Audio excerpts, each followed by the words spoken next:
अब इस देश में प्रधानमंत्री, संसद, इनकी ज़रूरत नहीं है। अब सुप्रीम कोर्ट तय करती है कि राफेल आपने क्यों लिया। सुप्रीम कोर्ट तय करती है कि मंदिर के अंदर जेंडर जस्टिस होना चाहिए नहीं। ये सुप्रीम कोर्ट का काम है। सुप्रीम कोर्ट के पास आज की डेट में 5.5 करोड़ केसेस हैं जो पेंडिंग हैं। 5 करोड़ केस सुप्रीम कोर्ट में पेंडिंग हैं जिनकी डेटें नहीं मिल रही हैं। लेकिन सुप्रीम कोर्ट के पास एक काम है कि वो हर चीज पे ज्ञान दे रही है। अगर राफेल लिया जाए या नहीं लिया जाए, ये डिफेंस के एक्सपर्ट तय करेंगे या काला कोट पहनने वाले तय करेंगे। What is your business with that. लेकिन कहीं से एजेंडा चल रहा है। उन्होंने एक आदेश पारित किया है कल परसों, मेरा ख्याल है 4-5 दिन हो गए, और उन्होंने कहा है कि भारत में हेट स्पीच जो है वो बहुत बढ़ रही है। और इस हेट स्पीच में उन्होंने कहा है कि जो पुलिस वाला जो बनारस में एक हाथ में कचौड़ी लेके खा रहा होगा बेचारा, डंडा कहीं रखा होगा, चाय ठंडी हो रही होगी, वो कहीं हेट स्पीच चल रही होगी, तो वो हेट स्पीच वाले को तत्काल गिरफ्तार कर ले। और अगर उसने ऐसा नहीं किया तो सुप्रीम कोर्ट कहती है इस पे कंटेम्प्ट ऑफ कोर्ट होगा। वो बेचारा कांस्टेबल, उसे ये पता ही नहीं है कि हेट होती क्या है, उसे परिभाषा ही नहीं पता हेट की, और किसे हेट कहते हैं किसे नहीं कहते। लेकिन कहा है कि आपको गिरफ्तार करना है और तुम पे कंटेम्प्ट होगा। वो कहेगा पहले ही मेरी जान के लिए कम मुसीबत थी क्या। अब हेट स्पीच क्या है? क्या है हेट स्पीच? मैं किसी समुदाय, मैं किसी व्यक्ति विशेष को किसी उसकी आस्था या उसकी पहचान के रूप में उसको बुरा भला कहूं, उसके खिलाफ बोलूं। अब ये कहने की हिम्मत नहीं है इस देश में नहीं, पूरी दुनिया में 1400 साल से एक हेट स्पीच चल रही है।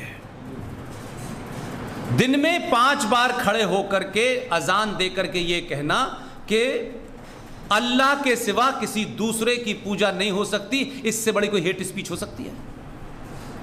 इस पे बैन लगाओ। तो हम रियल बात ना आए, इधर उधर की बात ज्यादा करते हैं। इसलिए हेट स्पीच को ये समझते हैं। तो सबसे बड़ी हेट स्पीच तो इस देश के जजों ने की। नुपुर शर्मा उनके पास गई कि मेरे देश भर में जो FIR हैं इसको एक जगह कलेक्ट कर दीजिए ताकि मैं बाहर ना निकलूं, जिहादी मुझे मार सकते हैं। तो सुप्रीम कोर्ट ने फैसला कम दिया, प्रवचन ज्यादा दिए। तुम एरोगेंट हो, तुम्हारी वजह से देश में दंगे हो रहे हैं, तुम्हारी वजह से देश में, तो ये हेट स्पीच कौन दे रहा है? तो कुछ भी चल रहा है, क्योंकि सनातनी हिंदू समाज सिर्फ नौकरी, शाम का खाना, सो जाना, फिर एक दिन मर जाना, एक दूसरे को गाली देते रहना, अपनी निजी पहचान, अपने छोटे छोटे स्वार्थों से ऊपर ही नहीं उठना चाहता। और बहुत सारे ठेकेदार आपको उठने देना नहीं चाहते। जब आपके अंदर जागृति पैदा हो रही है तो कुछ लोगों को लगता है अरे ये ठेका तो हमारे पास था, लेकिन हमने 70 साल तक तो दुकान चलाई अपनी, अब ये ठेका कोई और ना ले ले। तो वो कह रहे हैं हर मस्जिद में शिवलिंग क्यों ढूंढना है? जैसे इनको ठेका दिया था क्या हमने? हर मस्जिद नहीं, हर गली में हमें शिवलिंग ढूंढना है, क्योंकि वो हमारी आस्था का मामला है और उसको तुमने तोड़ा है। हमको इसलिए नहीं ढूंढना है कि हमें किसी से बदला लेना है, लेकिन अगर मैं अपने इतिहास की उन भूलों को, उनको, हमने ये नहीं कहा बदला लेना है, हमने कहा जहां जहां मस्जिद में शिवलिंग गड़ा है वो हमें निकाल के बताना है कि ये शिवलिंग पहले आया था, मस्जिद 1400 साल बाद आई थी। जब तक आप उस रूट को ठीक नहीं करेंगे और पूरा समाज कुंठित रहेगा, इंफिनिटी कॉम्प्लेक्स में रहेगा, आप कोई दुनिया में कोई अच्छा काम नहीं कर सकते। आपके अंदर वो भाव ही नहीं पैदा होगा। आप हमेशा मायूस की तरीके से जिंदगी जिएंगे। यार क्लास जाना है, वहां जाना है, वहां जाना है, यहां नहीं बोल पा रहे, वहां गाली पड़ गई, वहां आप किसी चीज के लिए लड़ना नहीं चाहते। लड़ने का मतलब ये नहीं है आप बंदूक लेके लड़े, आप अपने मुंह से अपनी बात भी कहना नहीं चाहते, क्योंकि आपको लगता है आरिफ भाई बुरा मान जाएंगे। आपको दुनिया की चिंता है, दुनिया को आपकी चिंता नहीं है। इसलिए 2022 के भारत में 29 राज्यों में से आज हिंदू की जनसंख्या सेंसस के हिसाब से, क्योंकि हर 10 साल बाद सेंसस होता है, इस साल का सेंसस रुका हुआ है, अभी बड़ा पेच है उसमें। 11 का सेंसस कहता है कि 9 राज्यों में आप माइनॉरिटी में हैं, और ज्ञान देने वाले ऐसे ऐसे लोग मिल जाते हैं, इससे क्या फर्क पड़ जाएगा? माइनॉरिटी में तो क्या फर्क पड़ जाएगा? जो 47 फिर हुआ क्यों था?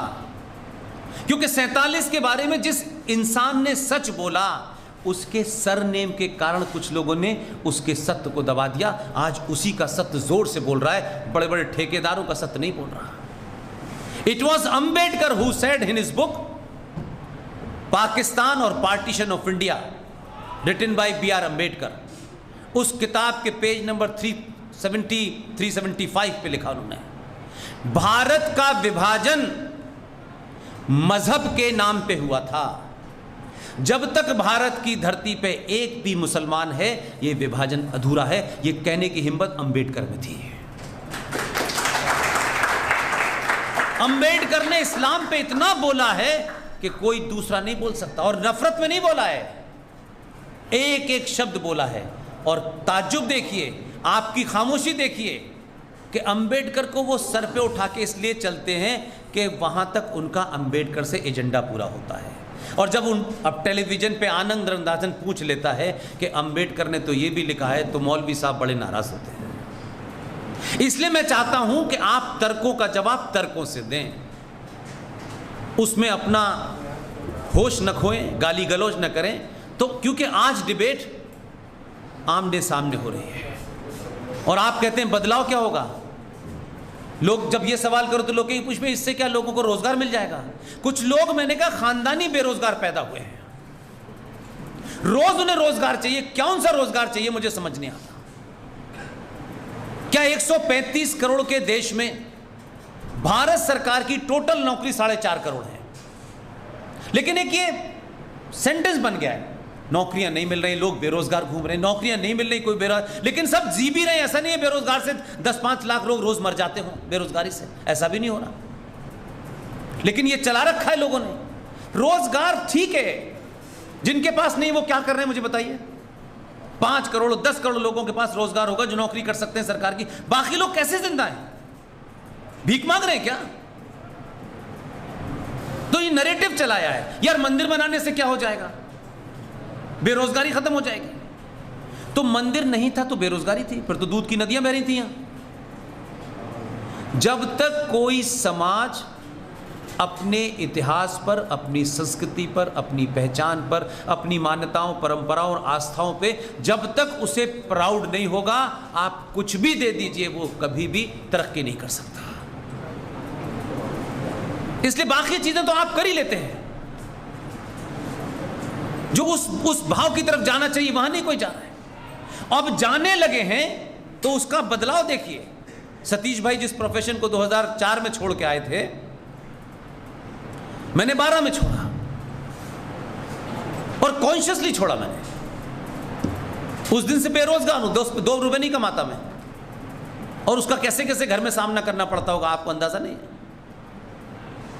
लेकिन वहां भाषण दूसरे तरीके का देता हूं, ये नहीं देता, क्योंकि वहां मुझे स्थिति नॉर्मल रखनी है। तो साथ में 2 और हैं, वो भी निकाल देंगे बाहर मुझे मिलके। मैं सिर्फ ये कह रहा हूं कि मेरे इस लंबे सफ़र में, मैं बीबीसी में रहा 3 साल, कोई 20-22 साल नौकरी की, पाकिस्तान के टेलीविज़न का इंडिया हेड था, 12 साल मैंने नौकरी की। मैं इस नतीजे पे पहुंचा कि ज़िंदगी में एक सर छुपाने के लिए जगह होती है। एक सामान्य परिवार की तरह आप दाल से खाएं या सब्ज़ी से खाएं या 5 स्टार में खाएं, खाना ही खाते हैं।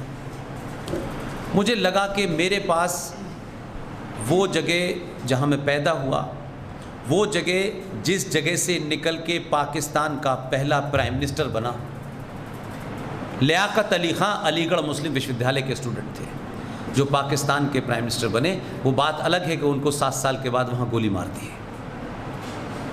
तो जो मुझे ज़मीनी तौर पे पता है, एकेडमिकली पता है, फिलोसफिकली पता है, ये हमारे देश को पता नहीं है।